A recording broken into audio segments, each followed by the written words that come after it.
حبايبنا الغاليين متابعين قناه يزن وليان، يا رب تكونوا بافضل حال ان شاء الله. النهارده هنعمل مع بعض اكله صحيه جدا ومفيده جدا جدا ومتكامله من كل حاجه، بجد فيها كل حاجه، مش بتحتاج اي حاجه خالص جنبها. النهارده ان شاء الله هنعمل مع بعض طاجن لسان العصفور بالخضار واللحمه. كل اللي هنحتاج النهارده ان شاء الله تحضير وصفتنا: ونص كيلو من لسان العصفور، وهنحتاج معاه اللحمه متقطعه شرايح رفيعه، وبصلايه، وخضارنا النهارده هنستخدم الفلفل الالوان او فلفل اخضر لو متاح، والزبده، معلقه كبيره من الصلصه. وبهاراتنا هنا هي هتكون بهارات مشكل لحمه، ونص معلقه صغيره من مرقه الدجاج، ونص معلقه صغيره من ثوم البودره والبابريكا والفلفل الاسود، وهنا القرفه خشب. وهنحتاج هنا البسله، وممكن تدخلوا اي نوع خضار حضراتكم بتحبوه. هنبتدي نحضر اللحمه. هنا بننزل في حله صغيره فيها معلقه زيت ونص معلقه صغيره من الزبده. نبتدي ننزل باللحمه عشان نشوحها كويس جدا، عشان نسويها برضو كويس تبقى واخده سوا وتبقى دايبه جدا مع لسان العصفور. وهنا ننزل باللحمه كويس ونقلبها كويس جدا لحد ما تتشوح معانا.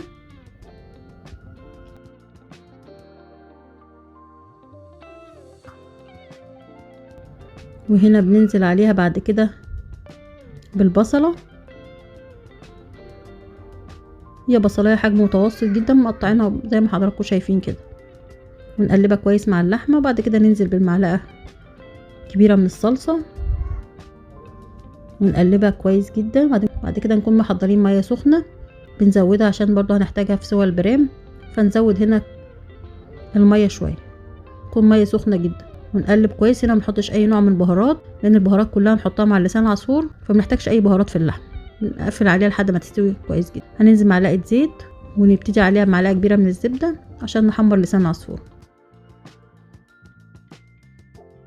وهنا بعد ما قربت خلاص الزبده تسيح ننزل بنص كيلو من لسان العصفور.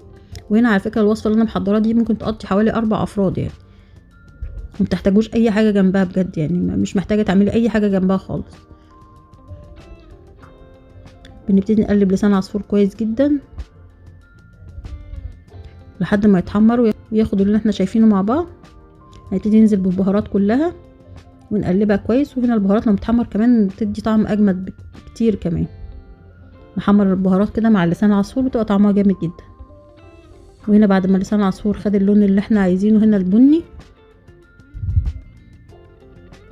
هننزل عليه بالبسله وناخدها تشويحه مع لسان العصفور والبهارات. وبعد كده ننزل بالفلفل، وهنا ما بنسيبهمش كتير يعني، يا دوبك بس من تشويحه بسيطه خالص عشان ما ياخدوش سوا كتير، ويا دوبك ياخدوا سوا مع البرايه عشان ما يتهراش قوي.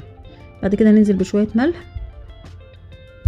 ونقلب الوصفه كلها مع بعض يا دوبك دقيقتين بالظبط ونرفعها من على النار. نبتدي نحضر الطاجن.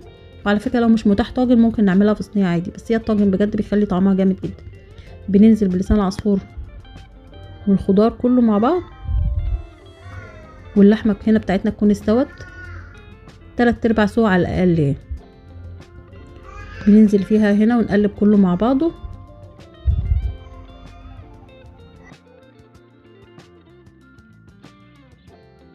وبعدين نزودها ميه سخنه برضو عشان تاخد سوا كويس جدا. هنا بنحاول نظبط الملح بقى بتاعه، عشان احنا هنا ما حطيناش على اللحمه ملح ولا يا دوبك في لسان العصفور. نحاول نظبط الملح احنا هنا كويس. نقلب هنا كويس جدا كده. الطاجن يا دوبك بقى خلاص يعني جاهز.